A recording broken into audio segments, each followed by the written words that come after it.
Welcome to tech talk டி day 2. Day 2ல வேரியபிள்ஸ்னா என்ன, வேரியபிள்ஸ் எதுக்காக யூஸ் பண்றாங்க, வேரியபிள்ஸ் எப்படி கிரியேட் பண்ணணும், ரியல் டைம் எக்ஸாம்பிள்ஸ், இந்த மாதிரி நிறைய விஷயங்கள் பார்க்க போறோம். வேரியபிள்ஸ்னா என்ன? நம்ம ஒரு ப்ராஜெக்ட் பண்ணும்போது நிறைய டேட்டா தேவைப்படும். டேட்டானா இன்ஃபர்மேஷன், உங்களோட பேரு, வயசு, உங்க வீட்டு அட்ரஸ், மொபைல் நம்பர், இதெல்லாம் தான் டேட்டா. இந்த டேட்டாலாம் பைத்தான்ல ஸ்டோர் பண்ணி வைக்கிற இடம் தான் வேரியபிள்.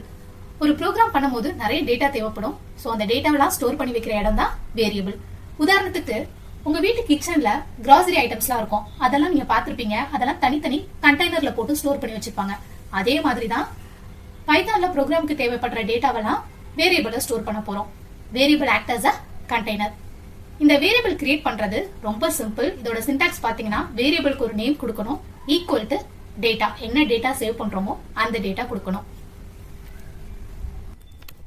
ஒரு வேரியபிள் நேம் கிரியேட் பண்ண போகிறோம். எனக்கு ஆடம் அப்படின்ற நேமை ஸ்டோர் பண்ணணும். ஆடம்ன்றவங்க ஸ்டூடெண்ட், ஸோ நான் ஸ்டூடெண்ட் நேம் அப்படின்னு வேரியபிள் நேம் கொடுத்துட்டு ஆடமை ஸ்டோர் பண்ணுறேன். ப்ரோக்ராமில் எங்கெல்லாம் ஆடம் தேவைப்படுறாங்களோ அங்கெல்லாம் நான் ஸ்டூடெண்ட் நேம் அப்படின்ற வேரியபிளை வச்சு தான் கால் பண்ணுவேன். எனக்கு ஆடம் நேம் டிஸ்பிளே ஆகணும், ஸோ பிரிண்டில் ஸ்டூடெண்ட் நேம் அப்படின்ற வேரியபிள் நேமை கால் பண்ணனா ஆடம் எனக்கு டிஸ்பிளே ஆவாங்க. இப்படி தான் நம்ம ஒரு வேரியபிள் கிரியேட் பண்ணணும். வேரியபிள் நேம் கொடுக்கறதுக்கு சில ரூல்ஸ் இருக்குது. ரூல் நம்பர் 1 என்னன்னு பார்த்தீங்கன்னா, ஸ்பேஸ் இருக்கக்கூடாது. ஸ்டூடெண்ட் அண்ட் நேம் இது ரெண்டுத்தையும் கனெக்ட் பண்ணுறதுக்கு நான் அண்டர் ஸ்கோர் தான் யூஸ் பண்ணியிருக்கேன். இப்போ அந்த அண்டர் ஸ்கோரை எடுத்துகிட்டு ஸ்பேஸ் யூஸ் பண்ணனா எனக்கு கண்டிப்பாக எரர் அடிக்கும். ரன் பண்ணலாம். இன்வேலிட் சின்டாக்ஸ் எரர் வந்துடுச்சு. So no space between variable name. ரெண்டாவது ரூல் என்னன்னு பார்த்தீங்கன்னா, டிஜிட்ஸ் வச்சு வேரியபிள் நேம் ஸ்டார்ட் பண்ணக்கூடாது. உதாரணத்துக்கு ஸ்டூடெண்ட் நேம்க்கு முன்னாடி இப்போ நான் 9 கொடுக்குறேன், நம்பர்ஸ் கொடுக்குறேன். இப்போ இந்த நம்பர்ஸ் கொடுத்து ரன் பண்ணாலும் எனக்கு எரர் அடிக்கும். ஸோ டிஜிட்ஸ் வச்சு ஸ்டார்ட் பண்ணக்கூடாது, ஸ்பேஸும் இருக்கக்கூடாது, வேரியபிள் நேம் ஸ்டார்ட் பண்ணும் போது டிஜிட்ஸும் இருக்கக்கூடாது. மூணாவது ரூல், ஸ்பெஷல் கேரக்டர்ஸ் யூஸ் பண்ணக்கூடாது. ஸ்பெஷல் கேரக்டர் யூஸ் பண்ணி நீங்கள் வேரியபிள் கிரியேட் பண்ணாலும் உங்களுக்கு எரர் வரும். இப்போ நான் ஒரு ஸ்பெஷல் கேரக்டர் யூஸ் பண்ணுறேன். யூஸ் பண்ணிவிட்டு இந்த கோடை ரன் பண்ணுறேன். அகெயின் உங்களுக்கு எரர் ஃபால் ஆகுது. நாலாவது ரூல் என்னன்னு பார்த்தீங்கன்னா, மீனிங்ஃபுல் நேமாக வேரியபிள் நேம் கொடுக்கணும். மீனிங்லெஸ் நேமாக கொடுத்தா எரர் வருமானு கேட்டிங்கன்னா எரர் வராது. ஆனால் உங்களுக்கு ஒரு அண்டர்ஸ்டாண்டிங் இருக்காது. So meaningful name recommended. உங்களுக்கும் புரியாது, வேறு யாராவது உங்கள் ப்ரோக்ராமை எடுத்து பார்க்கும்போது எதுக்காக இந்த வேரியபிள் நேம் கொடுத்துருக்காங்க அப்படின்ற கன்ஃபியூஷன் வரும். ஸோ ஒரு மீனிங்ஃபுல் நேமாக கொடுங்க, அதுதான் ரெக்கமெண்டட். அஞ்சாவது, வேரியபிள் நேம் கேஸ் சென்சிட்டிவ். இப்போ ஸ்டூடெண்ட் நேமில் உள்ள எஸ் ஸ்மால் லெட்டரில் தான் டிக்ளேர் பண்ணுறேன். கால் பண்ணும்போது கேப்ஸில் கால் பண்ணனா ஸ்டூடெண்ட் நேம் அப்படின்ற ஒரு வேரியபிளை க்ரியேட் பண்ணலை, டிஃபைனே நீங்கள் பண்ணலை அப்படின்ற எரர் எனக்கு ஃபாலோ ஆகும். ஸோ கேஸ் சென்சிட்டிவ் டிஃபைன் பண்ணும்போது பார்த்து பண்ணுங்கள். இந்த 5 ரூலையும் ஃபாலோ பண்ணி தான் நம்ம வேரியபிள் நேம் கொடுக்கணும். அடுத்தது டேட்டா. நிறைய டேட்டா டைப் இருக்குது. பிகினராக நம்ம ஒரு சில டேட்டா டைப் பார்க்கலாம். ஸ்ட்ரிங், நம்ம ஆல்ரெடி பார்த்த ஸ்டூடெண்ட் நேமே ஸ்ட்ரிங் தான். ஸ்ட்ரிங் எப்பொழுதும் சிங்கிள் கோட் இல்லைனா டபுள் கோட்ஸில் டிஃபைன் பண்ணுவோம், அப்போ தான் அது ஸ்ட்ரிங்காக எடுத்துக்கும். இன்டிஜர் பார்த்திங்கன்னா அந்த மாதிரி எந்த கோட்ஸ்லையும் நம்ம டிஃபைன் பண்ண தேவை கிடையாது. பைத்தானை பொறுத்தவரையும் இன்ட்டு, ஃப்ளோட்டு அந்த மாதிரி ஒவ்வொருத்தரையும் டிக்ளேர் பண்ண வேணாம். பேஸ்ட் ஆன் வேல்யூவே அது என்ன டேட்டா டைப்னு எடுத்துக்கும். வித்தின் கோட்ஸில் கொடுத்திங்கன்னா ஸ்ட்ரிங்காக எடுத்துக்கும், ஹோல் நம்பராக கொடுத்திங்கன்னா இன்டீஜராக எடுத்துக்கும். எதர் அது நெகட்டிவாக இருக்கலாம், பாசிட்டிவாக இருக்கலாம், அது இன்டீஜராக எடுத்துக்கும். பாயிண்டில் கொடுத்திங்கன்னா அது ஃப்ளோட் டெசிமல் நம்பராக அக்செப்ட் பண்ணிக்கும். இப்போ டெசிமல் நம்பருக்கு ஒரு எக்ஸாம்பிள் பார்த்துடலாம். Student height. ஸ்டூடெண்ட் ஹைட் இங்கே நான் 6.5 கொடுக்க போகிறேன். ஸ்டூடெண்ட் ஹைட் ரன் பண்ணால் எனக்கு ஸ்டூடெண்ட் ஹைட்டு டிஸ்பிளே ஆகும். வேரியபிள், ஸ்ட்ரிங், இன்டீஜர், ஃப்ளோட் இந்த 3 டேட்டா டைப்பும் அக்செப்ட் பண்ணும்.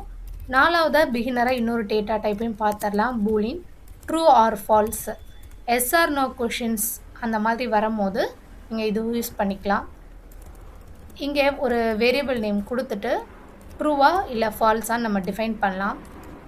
ட்ரூ ஆர் ஃபால்ஸுக்கும் ஸ்ட்ரிங்குக்கும் என்ன டிஃப்ரென்ஸ்னு பார்த்தீங்கன்னா, ஸ்ட்ரிங்கு வித்தின் கோட்ஸில் போட்டிருப்போம். இங்கே ட்ரூ ஆர் ஃபால்ஸு வித்தின் கோட்ஸில் போட்டுக்க மாட்டோம். ஸோ இது 2 தான் இதோட Sintex difference. Okay, variable name எப்படி கிரியேட் பண்ணணும்னு பார்த்தாச்சு. அதோட டேட்டா எப்படிலாம் இருக்கலான்றதையும் பார்த்தாச்சு.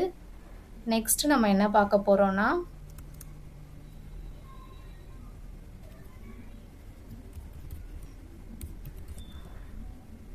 மல்டிபிள் அசைன்மெண்ட் பார்க்க போகிறோம். நேம், ஏஜ், வெயிட் இது எல்லாமே ஒரே லைனில் நம்ம டிஃபைன் பண்ணி அதுக்கான வேல்யூ அசைன் பண்ணலாம். நேம் ஈக்குவல் டு விஜய், அடுத்த லைனில் ஏஜ் ஈக்குவல் டு 30, அடுத்த நெக்ஸ்ட் லைனில் வெயிட் ஈக்குவல் டு 60. இந்த மாதிரி 1 by 1 கொடுக்கறதுக்கு பதிலாக சிங்கிள் லைன்லேயே நம்ம கொடுக்கலாம். ஸோ இதை வந்து மல்டிபிள் அசைன்மெண்ட் சொல்லுவாங்க. இப்போ இதை ரன் பண்ணால் நமக்கு அதே மாதிரி சிங்கிள் லைனில் அவுட்புட் கிடச்சிரும்.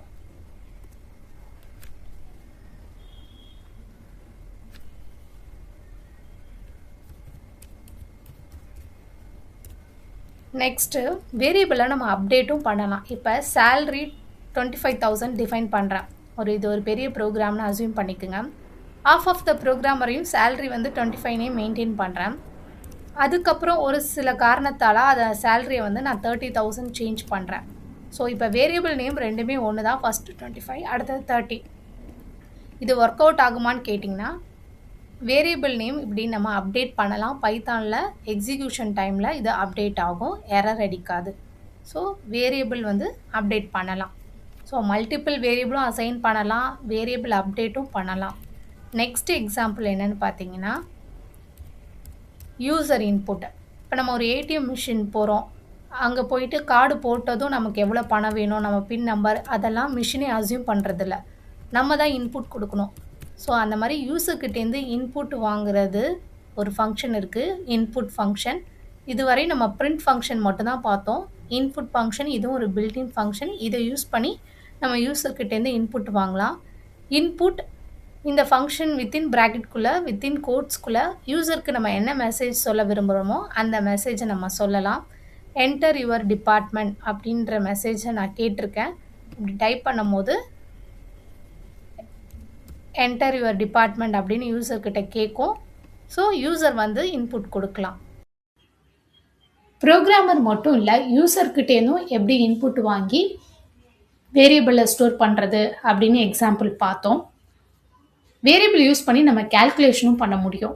இந்த எக்ஸாம்பிள் பாருங்கள். Mark 1 equal to 50, mark 2 equal to 100. 2 வேரியபிளை நம்ம ஆட் பண்ண போகிறோம். டோட்டல் நியூ வேரியபிள் கிரியேட் பண்ணி இது ரெண்டுத்தையும் ஆட் பண்ண போகிறோம். ஸோ இந்த மாதிரி கேல்குலேஷன் பண்ணுறதுக்கும் வேரியபிள் வந்து யூஸ் பண்ணலாம். வேரியபிள்ஸ் பற்றி மோஸ்ட் ஆஃப் த டாபிக்ஸ் வந்து நம்ம கவர் பண்ணிட்டோம். நெக்ஸ்ட்டு என்ன பார்க்க போகிறோன்னா, வேரியபிள்ஸில் என்னென்ன மிஸ்டேக்ஸ்லாம் நம்ம பண்ண வாய்ப்பு இருக்குது அப்படின்னு பார்க்க போகிறோம். வேரியபிள் நேம் கிரியேட் பண்ணும்போது நான் 5 ரூல்ஸ் சொல்லியிருப்பேன். அந்த 5 ரூலையும் பிரேக் பண்ணும்போது நமக்கு மிஸ்டேக்ஸ் வரும். அதை தவிர வேறு எங்கெல்லாம் மிஸ்டேக் வரும்னு பார்த்தீங்கன்னா, வேரியபிள் கிரியேட் பண்ணுறதுக்கு முன்னாடியே வேரியபிளை யூஸ் பண்ணுறது. Student name equal to Adam அப்படின்னு கிரியேட் பண்ணாமலே பிரிண்டில் போயிட்டு ஸ்டூடெண்ட் நேம்னு கொடுக்கும் போது நமக்கு எரர் வரும். நெக்ஸ்ட்டு பார்த்தீங்கன்னா, ஸ்ட்ரிங்கை எப்பொழுதும் வித்தின் கோட்ஸ் இல்லைனா டபுள் கோட்ஸில் தான் கொடுக்கணும். அப்போ தான் பைத்தான் வந்து ஸ்ட்ரிங்காக கன்சிடர் பண்ணும். அதை நம்ம சில சமயம் மறந்து போயிடுவோம், அப்பையும் எரர் வரும். நெக்ஸ்ட்டு பார்த்தீங்கன்னா, பைத்தானில் நிறைய கீவேர்ட்ஸ் இருக்குது. கீவேர்ட்ஸ் தனி டாபிக், நம்ம தனி வீடியோவே பார்க்கலாம். இப்போதைக்கு எக்ஸாம்பிள் இஃப், எல்ஸ் இதெல்லாம் வந்து கீவேர்ட்ஸ்னு சொல்லுவோம். இந்த மாதிரி பைத்தான் கீவேர்ட்ஸை வந்து வேரியபிள் நேமாக கொடுக்கும் போதும் எரர் வரும். நெக்ஸ்ட்டு பார்த்தீங்கன்னா, ராங் டேட்டா டைப் கொடுக்கறது. இன்டீஜருக்கு டபுள் கோட்ஸ் கொடுக்கணுன்ற அவசியமே இல்லை. ஆனால் நம்ம டபுள் கோட்ஸ் தெரியாமல் கொடுத்துட்டோன்னா அங்கே வந்து இன்டீஜர் வந்து ஸ்ட்ரிங்காக கன்சிடர் பண்ணிக்கும். ஸோ அங்கேயும் மிஸ்டேக் வரும். அடுத்தது டைப்போ எரர். வேரியபிள் நேம் வந்து ஒரு ஸ்பெல்லிங்கில் நம்ம டைப் பண்ணியிருப்போம், அதை கால் பண்ணும்போது ஸ்பெல்லிங் மிஸ்டேக் வேறு ஸ்பெல்லிங்கில் கால் பண்ணிவிடுவோம். ஸோ இந்த மாதிரி ஸ்பெல்லிங் மிஸ்டேக்காக அதிக வாய்ப்பு இருக்குது. ஸோ இந்த இடத்துலலாம் நம்ம கேர்ஃபுல்லாக இருந்தோன்னா வேரியபிளை கரெக்டாக டிக்ளேர் பண்ண முடியும். வேரியபிள்ஸில் வேறு ஏதாவது டாபிக் நான் மிஸ் பண்ணியிருந்தா ப்ளீஸ் கமெண்ட் பண்ணுங்கள். லேர்ன் பண்ண ஃபாலோ பண்ணுங்கள். Tech talk D.